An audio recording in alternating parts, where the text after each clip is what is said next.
bonsoir, bienvenue au 19h de ce 28 août. À la une de l'actualité, le président de la République, Ahmed Tebboune, préside demain une réunion exceptionnelle du Conseil des ministres.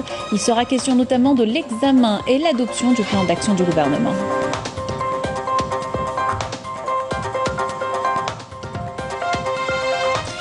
Félicitations du président de la République, Ahmed Tebboune, à l'athlète algérienne de judo handisport Chérine Abdellaoui, qui a décroché l'or aux Jeux paralympiques de Tokyo. Grande fierté de ses parents que nous écouterons tout à l'heure.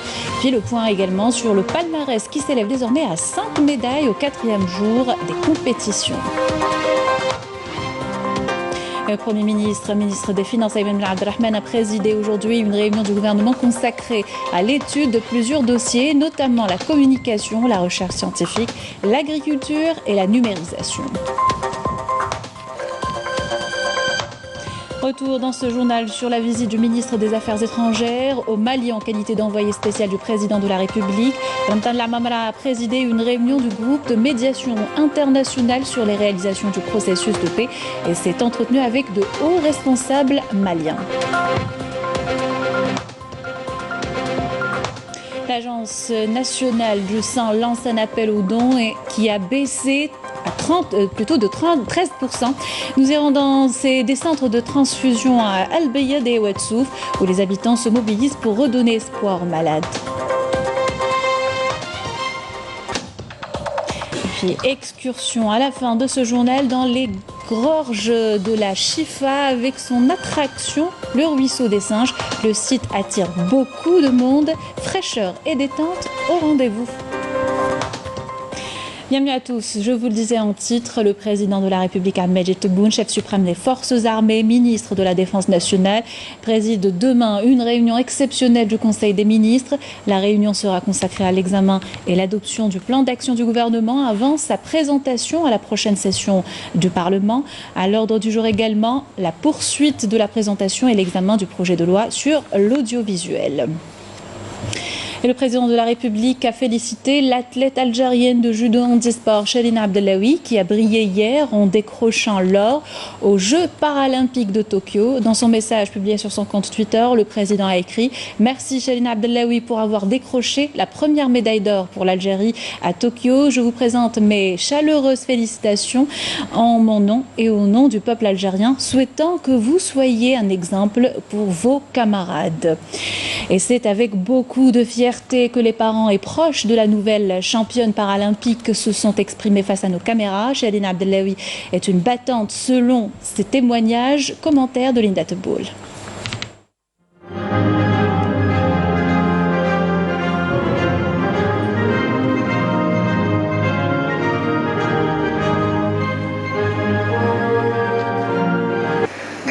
Elle m'a toujours dit qu'elle voulait soulever haut le drapeau algérien et Dieu merci, elle a atteint son objectif.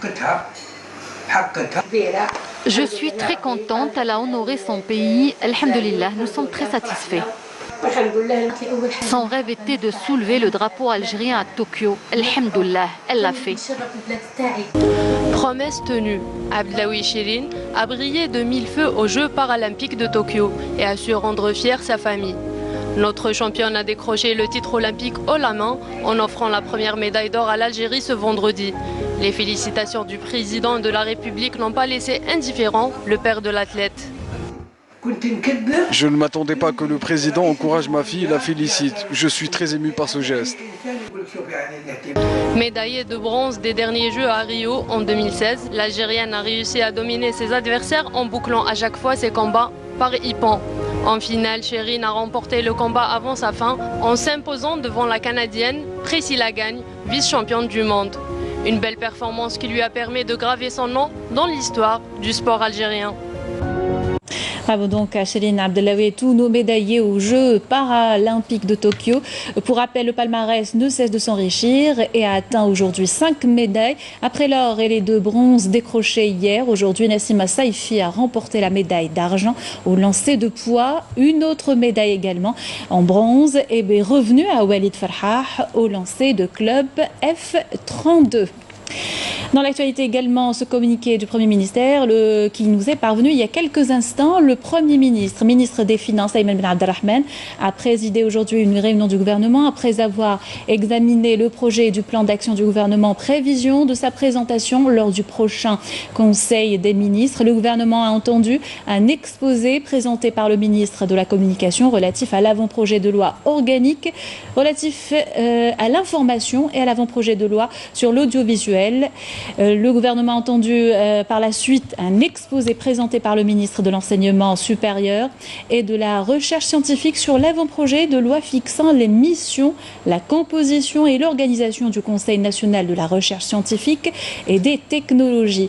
Le gouvernement a également entendu un exposé présenté par le ministre de l'Agriculture, du Développement rural relatif au projet de décret exécutif définissant les conditions et les modalités d'attribution des terres relevant du domaine privé de l'État à mettre en valeur dans le cadre de la concession. Enfin, le gouvernement a entendu une communication présentée par le ministre de la Numérisation et des Statistiques sur un projet de marché de gré à gré simple prévu entre l'Office national des statistiques et Algérie Télécom Mobilis dans le cadre de la réalisation du 6e recensement général de la population et de l'habitat. Voilà pour ce qui est du communiqué de la réunion du gouvernement qui nous est parvenu il y a quelques instants, je le rappelle.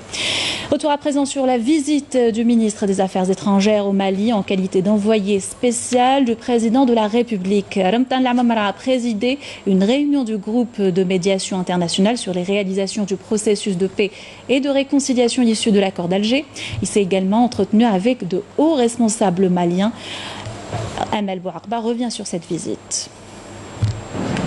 En qualité d'envoyé spécial du président de la République à Abdelmadjid Tebboune, le chef de la diplomatie algérienne, Ramtan Lamamra, a eu une série d'entretiens avec de hauts responsables maliens. Abordant la question du renforcement des relations bilatérales et du partenariat stratégique qui lie les deux pays, cette rencontre a porté également sur les priorités du gouvernement malien dans la perspective de la tenue des élections marquant la fin de la crise dans ce pays frère. L'accent a été mis sur l'engagement renouvelé de l'Algérie pour la restauration de la stabilité au Mali et la mise en œuvre de l'accord pour la paix et la réconciliation issu du processus d'Alger, ainsi que les perspectives du renforcement de la coopération entre les institutions législatives des deux pays. Par la suite, le ministre des Affaires étrangères a présidé une réunion du groupe de médiation internationale consacrée à l'évaluation des réalisations dans le cadre du processus de paix et de réconciliation au Mali, issu de l'accord d'Alger. Cette réunion a été marquée par un échange fructueux sur les voies et moyens susceptibles de permettre une accélération de l'application de cet accord, notamment durant la phase de transition par laquelle passe le Mali. Une séance de reprise de contact avec la médiation internationale et le comité de suivi de la mise en œuvre de l'accord d'Alger, qui s'est développée en une véritable séance de travail par laquelle nous avons réussi assez rapidement à faire des constats par rapport à la situation, au processus, au progrès, à ce qui a été réalisé, ce qui ne l'est pas encore.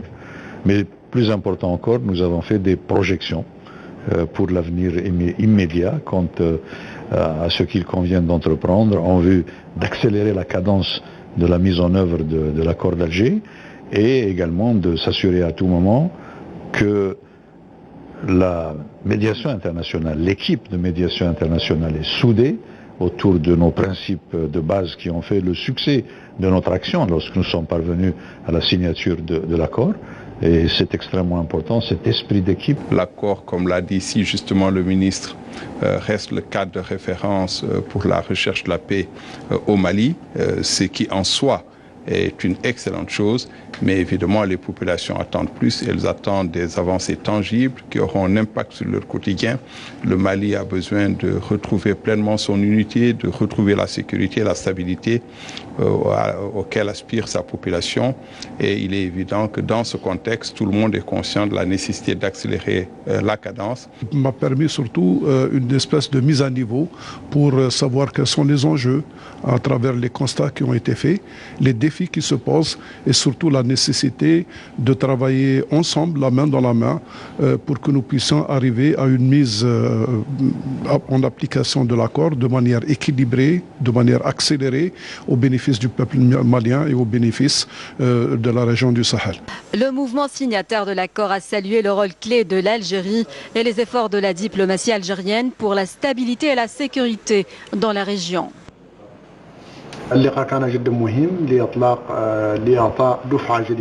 C'est une réunion importante qui vise à redynamiser l'accord de paix et la mise en œuvre du processus d'Alger signé en 2015.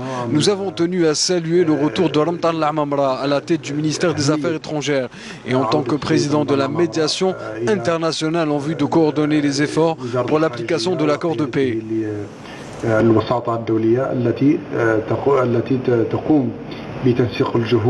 Avec le ministre des Affaires étrangères, nous pensons que l'accord sera vite mis en œuvre et que le Mali connaîtra la paix, vu les engagements qu'il a pris compte tenu des relations entre l'Algérie et le Mali. Ramtan Lamamra a également marqué une halte au centre de l'imam Mahmoud Dicko pour la paix et le vivre ensemble dans les pays du Sahel.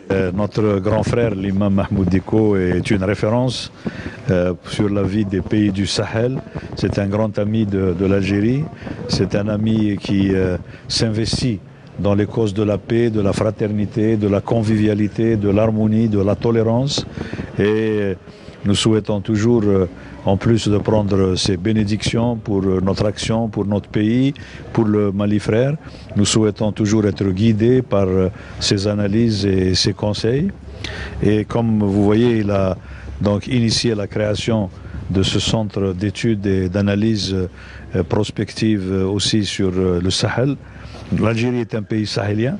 Nous sommes très intéressés par ce qu'est notre région et la contribution que nous pouvons apporter afin que cette région, tous les peuples de la région puissent bénéficier de la paix, de la stabilité. Très honoré, très ému, mais je ne suis pas surpris de la part d'un peuple frère comme l'Algérie, avec lequel nous partageons beaucoup, et pour ne pas dire tout. Donc l'Algérie, avec laquelle nous avons une histoire commune, nous avons des relations privilégiées, notre situation les préoccupe, comme la leur aussi nous préoccupe.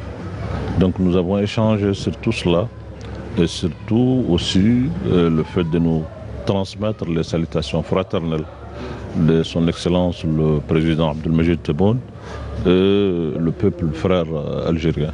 L'attachement de l'Algérie à une solution pacifique à la crise malienne illustre bel et bien les positions constantes et l'engagement de notre pays aux côtés du Mali et en faveur de la sécurité et la stabilité dans toute la région. Et toujours lors de cette visite du ministre des Affaires étrangères au Mali, l'ambassadeur Boudjma Dinmi a été nommé président de la commission de suivi de l'accord de paix et de réconciliation issu de l'accord d'Alger, succédant ainsi à Boualem Chebbehi qui a assuré cette mission durant les 2 dernières années. Nomination en marge de la réunion du groupe de médiation internationale présidé par le ministre des Affaires étrangères, Ramtan Lamamra. Et les derniers développements de la situation sur la scène maghrébine et les moyens de renforcer l'action arabe commune, sujet évoqué par les ministres des Affaires étrangères et de la communication nationale étrangère Ramtan Lamamra lors d'un appel téléphonique avec son homologue égyptien Samah Choukri. Autre appel téléphonique reçu par le ministre des Affaires étrangères à l'étranger plutôt, son homologue, le ministre de la part de son homologue, le ministre saoudien des Affaires étrangères Amir Faisal Ben Farhan Ben Abdallah Al Saoud. Les deux parties ont passé en revue les relations bilatérales et échangé les vues sur des questions d'intérêt commun. Et cette information, le ministre de la Communication Ammar Belhimar a procédé aujourd'hui à l'installation de Samir Gaïd dans ses nouvelles fonctions de directeur général de l'agence Algérie Presse Service en remplacement de Fakhreddine Beldi.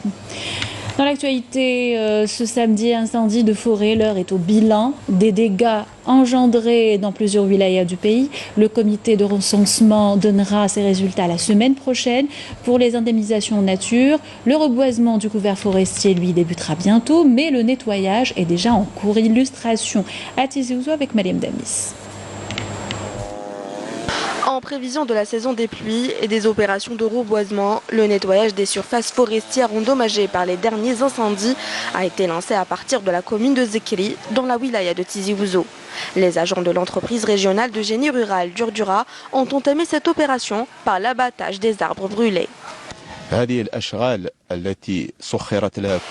Tous les moyens ont été mis en place pour achever l'opération de nettoyage des forêts avant la saison hivernale pour éviter l'érosion du sol. Il faut savoir que l'opération de reboisement 2021-2022 débutera le mois d'octobre. De leur côté, les agents de la conservation des forêts veillent au bon déroulement de cette initiative pour accélérer le processus de réhabilitation des zones brûlées.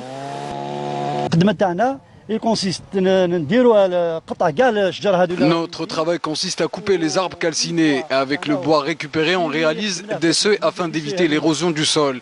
Et le reste du bois sera livré aux particuliers pour un usage domestique. D'autres opérations similaires ont été lancées à travers le pays en perspective des campagnes de reboisement prévues au mois d'octobre pour renouveler le couvert végétal. Compte tenu de la situation sanitaire, les dons de sang ont considérablement baissé. L'Agence nationale du sang avance 13% de moins en début de l'été. Les appels aux dons se multiplient à travers le pays. Nos équipes se sont déplacées dans certains centres de transfusion. Illustration El Beyed et Ouedsouf avec Raouf Hamouch. Depuis le début de la crise sanitaire, les hôpitaux algériens manquent cruellement de sang. Les opérations de dons connaissent une baisse drastique et les stocks sautent au plus bas. Malgré cela, aux quatre coins du territoire national, les Algériens ont tenu à répondre présents afin de donner leur sang pour redonner de l'espoir aux malades. C'est le cas au centre de transfusion sanguine Mohamed Boudiaf à Al-Beyed. Je viens chaque semaine pour une transfusion sanguine. Dieu merci, le sang est disponible, mais j'appelle les donneurs à se mobiliser davantage car nous avons constamment besoin de sang. Moi-même, si je n'étais pas souffrant, je n'aurais pas hésité à faire don de mon sang car je suis bien placé pour sentir la grande détresse des patients. Jusqu'à maintenant, alhamdoulilah, chaque semaine, on a 3 malades, 4 malades, 6 malades.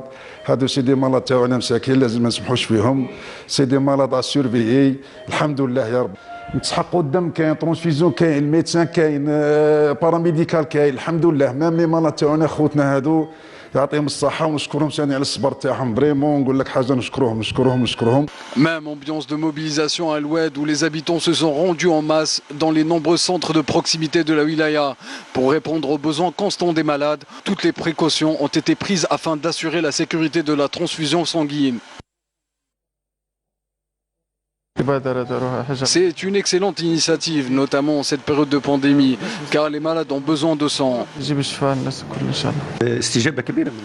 Dieu merci, il y a une forte affluence de la part des citoyens pour l'opération de transfusion sanguine. Bien entendu, suivant un protocole sanitaire strict afin d'assurer la sécurité des personnes. Cette pandémie ne doit pas nous faire oublier que des milliers de personnes ont besoin de sang pour survivre. Notamment les enfants atteints de cancer qui souffrent énormément ces derniers jours du problème de pénurie. Le don de sang était le sujet d'une journée ouverte à la télévision nationale. Toutes les chaînes de l'EPTV se sont mobilisées pour informer et sensibiliser à l'importance de cet acte vital. Alors n'hésitez pas, vous pourrez sauver des vies.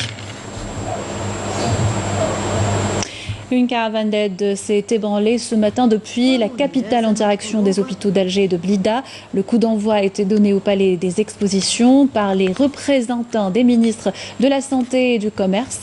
Il s'agit de 4 cargaisons chargées notamment de médicaments contre les brûlures destinés à l'hôpital de Douira et des produits de prévention contre le coronavirus. L'association Meeting of Algeria's Youth, rencontre de la jeunesse algérienne, a supervisé la collecte des dons qui seront acheminés vers les établissements hospitaliers. Le point sur la situation sanitaire à présent, 485 nouveaux cas confirmés de coronavirus, 371 guérisons et 31 décès enregistrés ces dernières 24 heures selon le ministère de la Santé. Et toujours dans le cadre de la lutte contre le Covid-19, l'hôpital de Zribet El Oued à Biskra a bénéficié d'un générateur d'oxygène d'une capacité de production s'élevant à 62 mètres cubes par heure. Il s'agit d'un don d'un bienfaiteur, un nouveau geste qui met en relief la solidarité nationale. Raouf Hamouch. Par un généreux donateur, ce générateur d'oxygène médical d'une capacité de 62 mètres cubes par heure est destiné aux malades de l'hôpital de Zribet El Oued à Biskra. Une action tombée à point nommé, notamment pour les patients admis au service Covid. Dieu merci, l'oxygène est maintenant disponible. Zribet El Oued souffrait cruellement du manque d'oxygène. Dieu merci, aujourd'hui, un bienfaiteur a fait don d'un nouveau générateur d'oxygène afin de mettre fin à cette pénurie.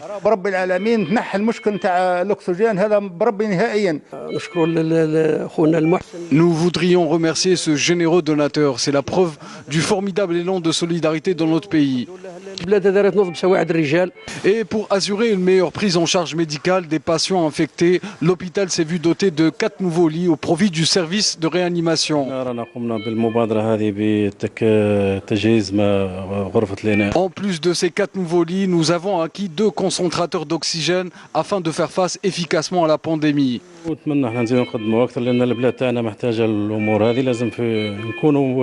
Une véritable bouffée d'oxygène pour les malades et une action de bienfaisance de plus qui vient accentuer l'image de solidarité, de fraternité et de cohésion entre les Algériens.